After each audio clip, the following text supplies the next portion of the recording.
우리 지난 시간에 산화환원에 대해서 처음으로 다뤄봤는데 그 정의를 잠깐 정리해보고 하겠습니다. 뭐 했냐면 산화랑 환원에 대한 아마 정의, 어떤 의미를 가지는지만 했던 것 같습니다.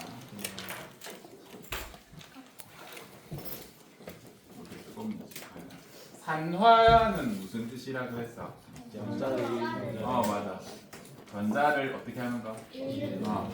전자를 잃는 어떤 반응, 잃는 어떤 현상 같은 걸 우리가 산화라고 하고, 환원은 전자를 얻는 것이라고 얘기했습니다. 제가 지난 시간에 주기율표를 보여드렸었는데, 주기율표에 보면 수소랑 산소가 이제 수소는 제일 왼쪽에 있고 산소는 오른편에 위치했는데, 요게 뭐 족이나 주기에 대한 영향도 있는데 제가 지난 시간에 전자 친화도라는 표현을 썼습니다. 요게 무슨 의미였고요? 얼마나 친한가? 전자 친화력이라고 해도 된다. 전자랑 얼마나 친한가는 여러분이 이해하라고 적어드린 말이고, 다시 말하면 전자를 뺏는 힘이 얼마나 큰가야. 그래서 수소는 전자를 뺏는 힘이 매우 약한 편에 속해서 다른 원소랑 결합하게 되면 거의 전자를 뺏겨. 다르게 표현하면 전자를 주려고 하는 친구입니다. 그리고 산소 같은 경우에는 제일 전자 친화도가 높은 건 아닌데, 우리가 왜 산소를 중심으로 보냐면 대기 중에 산소가 너무 많아. 그래서 공기 중에 나오면 산소랑 무조건 만나서 반응한다 라고 보시면 됩니다.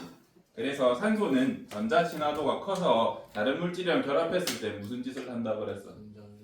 그 친구, 그 원소의 전자를 뺏어간다 그랬죠. 그래서 산소랑 결합하면 전자랑 잃는 것과 같아서 우리가 산화라는 이름을 붙일 때 산소랑 결합하면 산화라고 하듯이, 산소와 결합하면 전자를 잃는 것과 거의 같기 때문에 특히 중학교, 고등학교에서 배우는 화학에서는 거의 전자를 잃는다고 보시면 됩니다. 특별한 경우 아니면. 그래서 산소가 결합하면 산화라고 해주셔도 안 틀립니다. 마찬가지로 환원은 전자를 얻는 것인데, 수소랑 그 물질이 결합하면 수소가 뭐 한다 그랬슈? 전자를 줘버리니까 전자를 얻게 되거든요, 해당 물질이. 그래서 수소가 결합하면 환원되었다라고 하셔도 됩니다. 여기서 한 단계만 더 생각해보세요. 얘들아, 봐봐. 산소랑 어떤 물질이 결합해 있어. A라는 물질이 산소랑 결합해 있어. 그러면 이 산소가 A 물질에 뭘 지금 뺏어오는 상태야? 전자를 빼들어가지고 자기 쪽에 땡겨 놓은 상태야. 근데 산소가 분리됐어. A랑 O2로 바뀌었어. 그러면 이거는 어떻게 되는 걸까? A 입장에서는 뺏겼던 전자를 돌려받게 돼. 그래서 하나만 추가해라. 수소가 결합해도 환원인데 산소가 분리돼도 내가 전자를 얻는 것과 같아. 왜냐하면 산소가 뺏어갔던 전자가 돌아오거든요. 다시. 그럼 마찬가지로 산화는 뭐가 분리되면 산화가 되겠어? 나한테 전자를 주던 수소가 분리돼서 전자 가지고 떠나면 나는 전자를 잃은 것과 같다고요. 그래서 이런 정의도 하나 추가해서 적어주십시오. 그래서 산화환원에 대해서 전자를 잃는 것, 전자를 얻는 것이 정확한 정의인데, 이렇게 이 상황이 벌어지더라도 산화환원을 판단하실 수 있었으면 좋겠다라는 게 지난 시간까지 내용이었습니다. 컴퓨터를 아직 덜 켜졌네. 그러면 우리 책에 몇 가지 반응이 있는데 한번 살펴보겠습니다. 요거 한번 볼까? 요거 뭐라고 불러? 구리야. 근데 요렇게 생긴 구리가 있어. 이거 뭐라고 부르면 좋아? 산화구리. 왜 산화구리냐면 구리는 구리인데 산소가 붙은 구리라고 해서 산화된 구리 또는 산소가 붙은 구리라고 해서 산화구리라고 할 수 있죠. 산화구리가 순수한 구리로 떨어져 나올 수 있어. 뭐 제가 특정 반응은 안 적었지만 이렇게 될 수 있다 칩시다. 그러면 요 구리가 산화구리가 구리로 바뀌었어. 얘는 산화야 환원이야? 환원이야. 왜냐하면 산소가 뭐 됐으니까? 분리됐으니까. 구리 입장에서 할 수 있죠? 네. 그럼 얘 봐봐. 산화구리가 구리 입장에서 봤을 때 산소가 떨어지면서 전자를 얻었잖아. 산소가 분리됐으니까 환원이겠죠? 제가 말 잘못했네요. 산소가 분리됐으니까 얘는 환원이겠죠? 네. 맞지? 그러면 산소 입장에서 봐봐. 산소는 원래 불이랑 붙어 있을 때 이거 뭐 하고 있었을까? 거의 전자를 빼들어서 들고 있다가 분리되니까 전자가 다시 돌아갔잖아. 그럼 얘는 뭐 될게? 전자를 잃어서 산화된 거야. 자, 우리가 보통 책이나 여러분이 표현을 들을 때 산화 반응이다, 환원 반응이다 라는 표현보다는 주로 뭐라고 쓰냐면 산화 환원 반응이다 라고 써. 왜냐하면 한쪽이 전자를 잃었으면 반드시 한쪽은 어떻게 됐겠어? 전자를 얻었겠죠. 이해되세요? 네. 누군가 잃었으면 그 잃은 걸 누가 가져갔을 거 아니야, 그죠? 그래서 한쪽에 산화가 일어나면 한쪽엔 반드시 환원이 일어난다 라고 봐주시면 됩니다. 드디어 켜졌다. 교과서 32쪽을 한번 보겠습니다.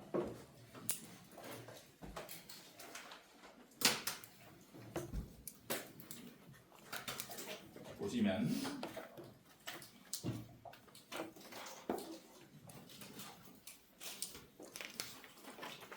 여기에 다양한 예시가 있는데 우리 줄부터 쳐보자. 줄 쳤는지 모르겠다.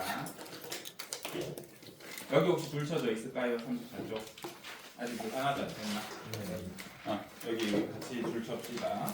화학 반응이 일어날 때 물질이 산소를 얻는 반응을 산화라고 하고 물질이 산소를 잃는 반응을 환원이라고 한다 라고 책에도 이렇게 적어줬습니다. 친절하게 이렇게 생각하셔도 된다는 거죠. 34쪽입니다. 그 다음에 뒷페이지 35쪽 넘어가 보시면 여기 줄을 좀 쳐주시기 바랍니다. 전자를 잃는 반응을 산화라고 한다. 전자를 얻는 반응을 환원이라고 한다. 라고 책에도 나와 있으니까 이렇게 공부하셔도 될 것 같습니다. 자, 그러면 이번에는 우리 책에 있는 예시들을 조금 확인해 볼 겁니다.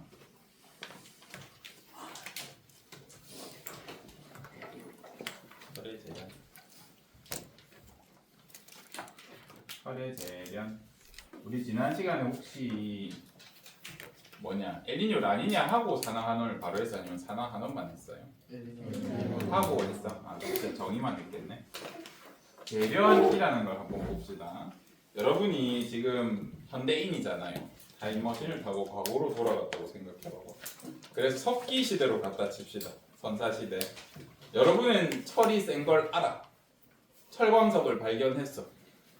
그러면 여러분 덕분에 바로 철기 문명을 시작할 수 있을 겁니다. 만약에 재련을 할 수 있다고 하면. 재련을 해볼래? 여러분은 철기 문명으로 갔을 때 문명이 석기시대 문명, 선사시대보다 훨씬 앞선 문명임을 알아. 그래서 철광석을 발견했어. 요거 쓸 줄만 알면 여러분이 지금 이 세계에서는 1등이라고요. 문명 최고 문명이라고. 지금 미국 혁명 같은 입지를 얻을 수 있다고요. 재련만 할 수 있습니다. 어떻게 재련할 것인가? 를 이 단어를 공부하면 할 수는 있습니다. 여러분이 잘 할지는 모르겠지만 보자. 요거 뭐예요? 철이야. 요거 혹시 이름 붙일 수 있나? 철이 산소가 붙었으니까 산소와 철, 산화철이라고 하고 이제 보통 산화철은 철 두 개, 산소 세 개가 붙어서 이렇게 표현할 수 있습니다. 여기서 뭐만 떼면 철이야. 산소만 떼면 돼. 그럼 산소가 분리됐으니까 이건 산화야, 환원이야. 환원이다 라고까지 판단할 수 있죠. 잘하네요. 자, 봐봐. 우리가 무기를 만들었다 칩시다. 상대편도 철기 문명이라 치자. 철광석 재련까지는 아니라도 조제해가지고 이렇게 칼 모양으로 만들 수 있어. 녹여가지고. 자, 여러분이 과학 지식을 모르고 이제 누구랑 누구 갔다 올까? 저랑 재련 못할 것 같은 애가 누구 있지? 미나 하던 병화족이랑 민화족이에요. 저는 철을 어떻게 하는지 알고 갔어. 그래서 둘 다 철광석 지역에 정착을 해서 이제 미나가 있는지는 모르고 이제 저는 제 나름 이렇게 하면 잘 살 거다 하고 막 이렇게 이 부족에다가 힘을 실어주고 있었습니다. 어디 갔어 내 칼? 내 칼 어디 갔는데? 다시 그래야 돼.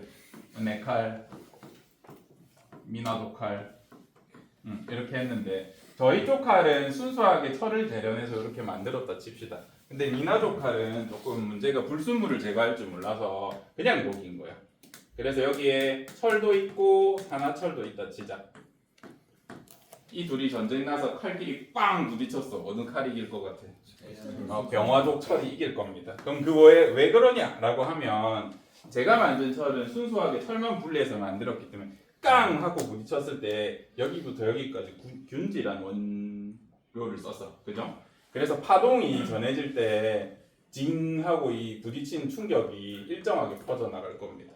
그런데 미나족 철은 제가 확대해서 보여드리면 파동이 이렇게 징 하고 잘 가다가 속도 1로 가다가 만약 여기 불순물이 있었다 치자. 불순물 A가 있는데 이 불순물은요 파동의 속도를 느리게 하는 녀석이라 쳐보자. 빠르게 하는 것도 상관없다. 느리게 하다 속도 1로 가다가 여기 부딪히면 0.5로 간다 치자. 그럼 뒤에서 징 하는 진동이 몰려오고 있다가 여기서 어떻게 돼? 뭉쳐. 그래서 같은 충격을 받았을 때 여기 충격이 몰리면서 여기가 빵 하고 깨질 가능성이 높습니다. 다시. 그러면 선생님 더 빠르게 하는 불순물은 괜찮습니까? 그럼 B라는 불순물이 있다 치자. 그러면 1이라는 속도로 일정하게 오다가 어디서 빨라져? 여기서 빨라졌다가 다시 원래 철 상태면 어떻게 돼? 느려져야겠죠. 그러면 여기서 무슨 일이 생겨? 똑같이 여기서 충격이 몰릴 거라고요. 그래서 어떤 불순물이 있다고 하더라도 종류가 달라지면 어느 지점에 충격이 몰리게 됩니다. 그래서 빵 부딪혔을 때 얘가 혹시나 더 단단한 물질이건 덜 단단한 물질이건에 상관없이 불순물이 많으면 얘가 다 대구성이 훨씬 떨어진다 라는 걸 알 수 있어. 자, 구리 한번 생각해 보자. 마찬가지로 병화족이랑 미나족인데요. 이건 무슨 구리야? 산화구리야. 우리 전선 뭘로 만들어? 그래서 저는 구리 만들어가지고 구리 전선 만들 생각을 하고 있다고요. 미나족 구리는 재련이 안 돼가지고 전선을 만들었는데 불순물이 있어. A가 있다 치자. 마찬가지로 전류를 흘려줘서 전류를 흘려준단 말은 뭐가 이동하는 거예요? 전자가 삐용삐용 이동하는데 불순물을 만났네. 여기서 전자의 속도를 늦춰주는 불순물이면 마찬가지로 여기서 뭉쳐. 그러면서 여기서 발열이 발생합니다. 뚝 하고 끊겨 나중에 녹아져. B라는 전자의 속도를 빠르게 해주는 물질이 있어도 어디에 뭉쳐? 여기에 뭉쳐. 빠르다가 여기서 갑자기 느려질 거 아니에요. 그죠? 그러면서 여기도 빵 하고 끊길 겁니다. 그래서 제대로 된 전송을 못 하겠죠. 그래서 문명의 진도 속도가 차이가 날 겁니다. 이러한 이유에 의해서 순수하게 어떤 물질을 얻는 건 생각보다 중요하다 했더라. 그래서 얻어보자. 내려갔어. 우리 철의 재련에 대한 시기 교과서에 있습니다. 일단 여기 한번 볼래. 요렇게 재련하래. 설명 잘 봐라. 여러분이 과거로 갈 가능성은 거의 없지만 간다 쳐. 이 책 들고 가면 거의 반은 해먹는다. 철을 재련하기 위해 코크스를 넣고 산화되어 일산화탄소가 생산되면 환원되어서 철이 된대. 코크스를 넣고 가열하래. 코크스가 뭐냐면 탄소 덩어리. 대체할 수 있는 다른 탄소 덩어리 넣어주면 됩니다. 그 시대에 연필이 있었을까 모르겠지만 연필을 넣던 석탄을 넣던 나무 태운 수출 넣던 뭘 넣어도 됩니다. 철광석에다가 숯 넣고 가열하면 순수한 철 나옵니다. 할 수 있겠죠? 물론 좀 이제 생각보다 조금 빡센데 온도를 올리는 게 조금 빡세긴 한데요. 어쨌든 탄소로 된 물질이 하나라도 여러분이 아는 게 있으면 거기에 철광석 넣고 가열해주면 가능해집니다. 올라가.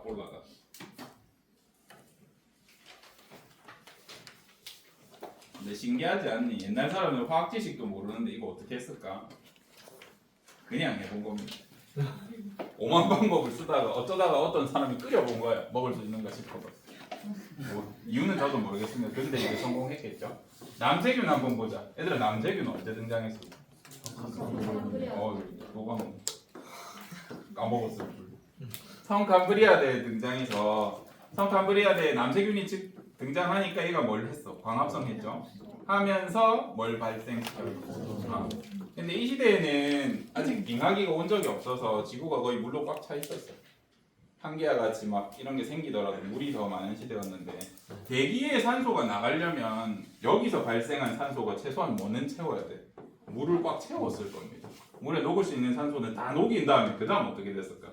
대기로 나갔겠죠. 그래서 남세균 등장하고 한 2억 년 걸렸어.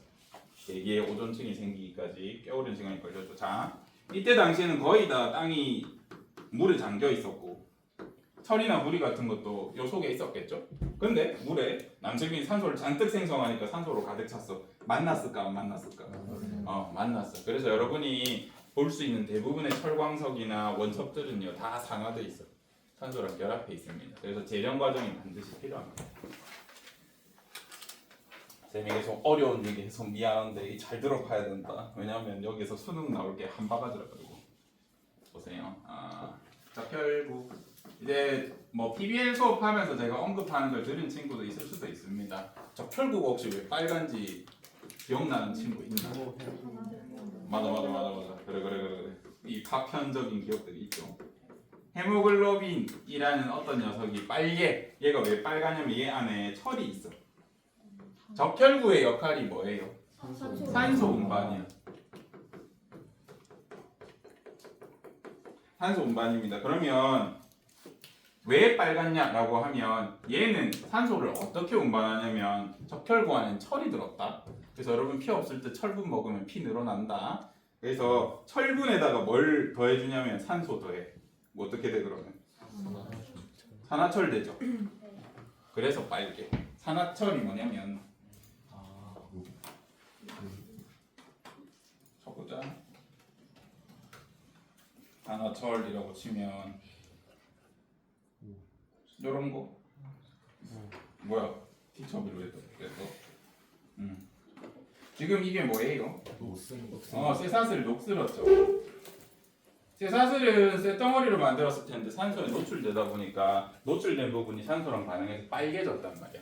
산화철의 특징은 빨갛다는 겁니다. 그래서 아까 제가 적혈구가 왜 빨갛다 그래서 적혈구엔 철이 있어. 거기다가 산소를 결합시켜서 운반하거든요. 그래서 적혈구가 빨간 이유는 산화철 때문이에요. 우리 피에 철이 들었다. 피 모자랄 때 선지 드시면 진짜로 피에 성분이 많이 들어가 있습니다. 그래서 산화철 때문에 그래. 그러면 여러분이 숨을 오래 참는다든가 갑자기 혈액에 산소 공급이 끊어져 버리면 피가 무슨 색깔로 변할까? 철에서 산소가 떨어져 나가니까 철 색깔로 변하겠죠. 그래서 피가 어둡게 변할 겁니다. 할 수 있죠. 봐라. 이거 또 내려가가지고 아까 철기 했는데 이랬냐?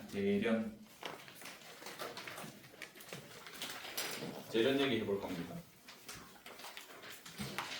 봐봐. 산화철을 철로 만들었어. 얘는 산소가 분리됐으니까 환원이죠. 얘가 환원됐으니까 얘는 산화. 바로 얘기해도 되고 요거 보셔도 됩니다. 일산화탄소가 몇 산화탄소 됐어? 이산화탄소 됐어. 그럼 얘는 산화야 환원이야? 산화야. 왜? 산소가 하나 더 결합했으니까. 할 수 있죠.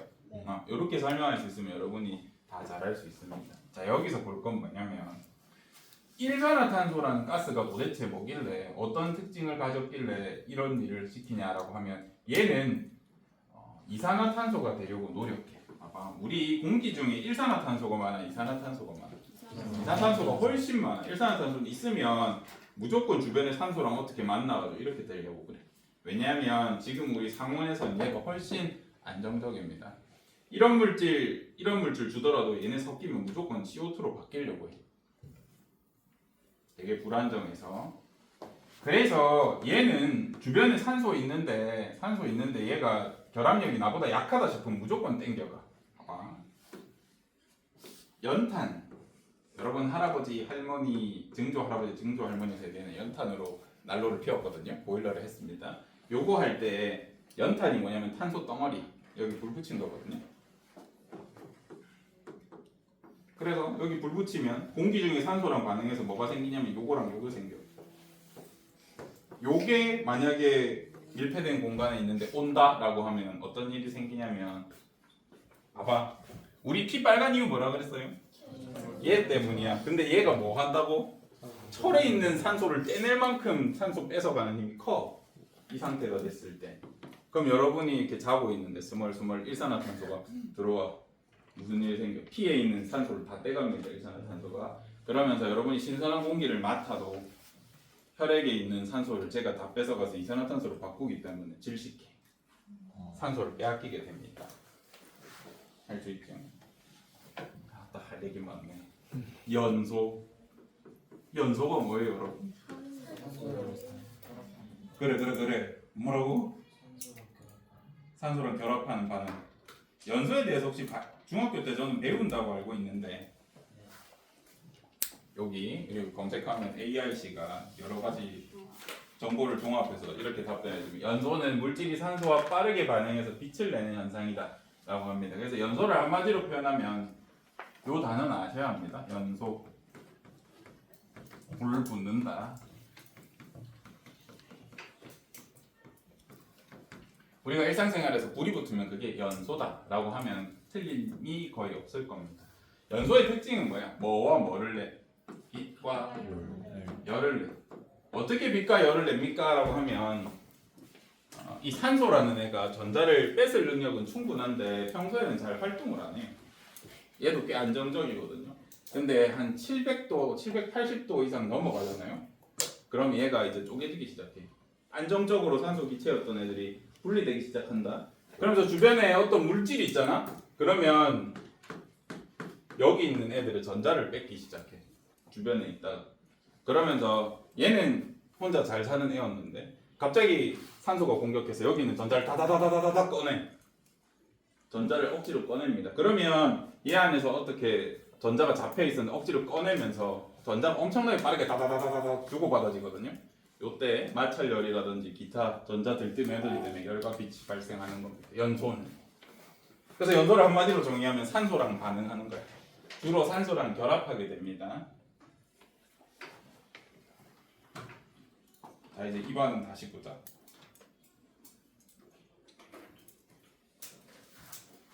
코크스를 넣고 가열하래. 코크스를 연소시키라는 뜻입니다. 그래서 탄소로 된 어떤 물질을 어떤 온도 이상 높여주면 불 붙어가지고 빨개지거든요. 그때 철광석 넣어주시면 얘가 산소랑 막 반응하면서 CO가 만들어져. 그게 이 산화철에서 산소를 떼가지고 이렇게 만든다 라고 이해해 주시면 제일 좋을 것 같습니다. 어렵죠? 나머지 한번 보겠습니다. 여기 보면 원시 지구에는 나중에 원시 바다에서 남세균의 최초 광합성이 발생했고 산소가 발생했습니다. 이때 산소는 바다의 철과 충분히 반응한 다음에 바다를 가득 채우고 방출됐기 때문에 우리한테 발견되는 대부분의 철광석은 산화철 상태입니다. 자, 순수한 열을 얻기 위해서는 철의 재련이라는 게 필요하고 이 과정은 화학식으로 제가 아까 설명을 드렸습니다. 화석연료 얘기하고 사인해야겠네. 자, 봐봐. 이제 우리 식을 몇 개 볼 겁니다. 요거 우리 봐봐. 한번 보자. 얘들아, 마그네슘을 산화 마그네슘으로 만들고 싶어. 어떻게 하면 돼? 그냥 공기에 냅두면 산화 마그네슘으로 녹습니다. 근데 빠르게 반응시키고 싶어. 불 붙이면 돼. 그럼 산화 마그네슘 된다. 자, 마그네슘이 산화 마그네슘이 됐어. 산화야, 환원이야? 왜? 산소가 결합했습니다. 이렇게 적어 볼 수 있죠? 요거 해보자. 요거 내려갔어.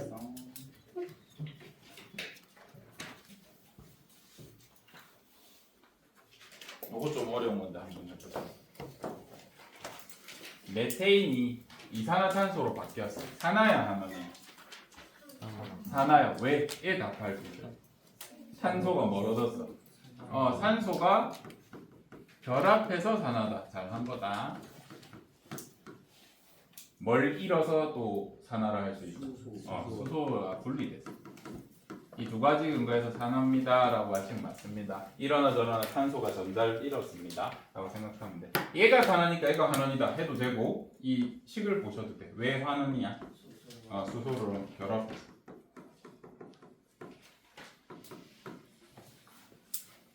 잘했다.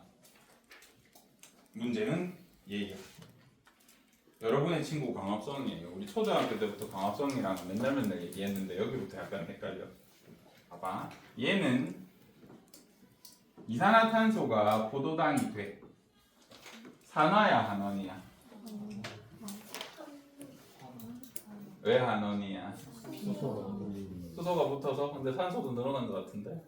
산소 개수가 CO2 6 보지 마라. CO2가 C6 H12 O6이 된 거야. 이 식은 수소 단지 이산화탄소 6개일 뿐이. 산화야 한원이야? 수소가 더 많아서? 아 그러면 수소 몇 개당 산소 한 개여야 돼? 2개. 2개? 느낌상 2개? 아, 그러면 요런 물질은 산화야 한원이야? 얘는 산화야? 산화?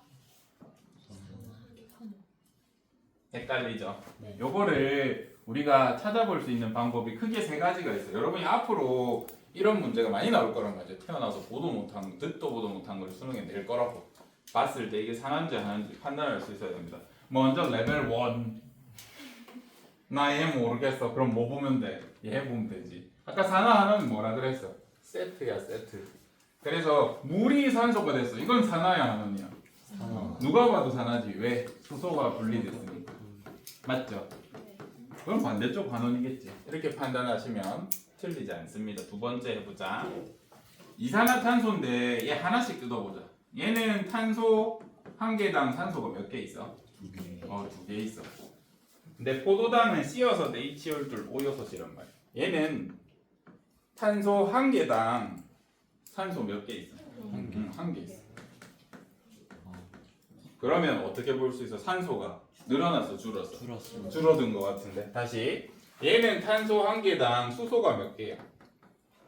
한 개죠. 근데 포도당은 탄소 한 개당 수소가 몇 개야? 2개. 수소가 늘었어, 줄었어? 늘었어. 그러면 수소는 결합했고 산소는 분리됐죠. 이거 환원이죠. 맞죠? 이렇게 판단하셔도 됩니다. 세 번째는 조금 머리 여러 지식을 동원해야 된다. 좀만 힘내라. 이거 하고 마칠게. 봐봐 얘들아. 우리가 에너지원이라고 하는 영양소가 있어. 에너지원. 에너지원. 탄수화물, 단백질, 지질, 핵산, 그 다음에 물, 영양소, 무기업류, 비타민 이런 것들이 대표적인 영양소인데 이 중에 에너지원은 뭐밖에 없어? 탄수화물, 단백질, 지질, 지방, 그죠?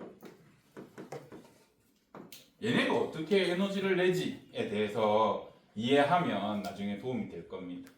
봐봐, 화학물질이야. 포도당 먹었다고 내가 어떻게 이렇게 움직일 수 있어? 포도당이 뭐길래? 포도당이 녹말이고, 녹말의 단위체죠. 녹말 먹었다고 어떻게 힘이 나? 얘네 화학물질인데 얘네가 가진 에너지는 무슨 에너지라고?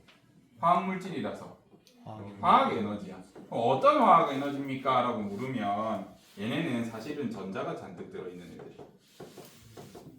여러분이 아는 모든 화학 에너지들은 다 전자 덩어리. 봐봐, 마이너스가 잔뜩 뭉쳐있죠. 이거 내가 살짝 끊어주면 어떻게 될까? 통 끊어주면 어떻게 되겠어? 팡 하고 튀어나가려고 할 거야. 이걸 억지로 결합으로 묶어놨다고요. 그래서 여기에는 에너지가 잔뜩 들었어. 봐봐, 얘는 에너지원이 아니야. 너 이거 먹으면 힘나? 아니요. 안 나지. 근데 얘 에너지원이 아니야. 맞아요. 얘는 에너지원인데 얘가 에너지원이 아니야. 에너지 아닌 거를 에너지원으로 바꿔서 이 말은 얘는 전자가 왜 에너지원이 아니겠어? 얘는 전자. 가진 전자가 얼마 없어서 내가 먹어봤자 힘을 못 써.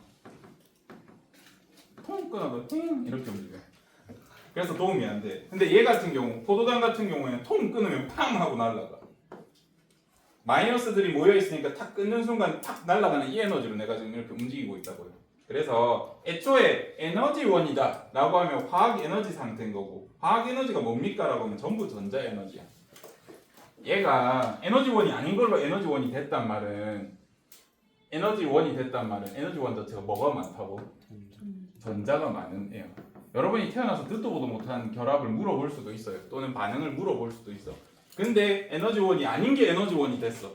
그러면 모르셔도 야, 쟤는 전자가 뭉쳐 있어서 에너지원이겠구나라고 생각하시고, 전자가 적은 거에서 많아졌으니까 전자가 어떻게 된 거야? 얘는 얻은 거겠죠. 에너지원이 아닌데 에너지원이 됐어. 전자가 적었는데 많아진 거야. 그래서 환원이라고 답해 주셔도 됩니다. 봐봐, 화석 연료 에너지 있어 없어? 불 붙이면 활활 타죠. 불 붙이면 활활 탄다는 게 무슨 의미야 애초에?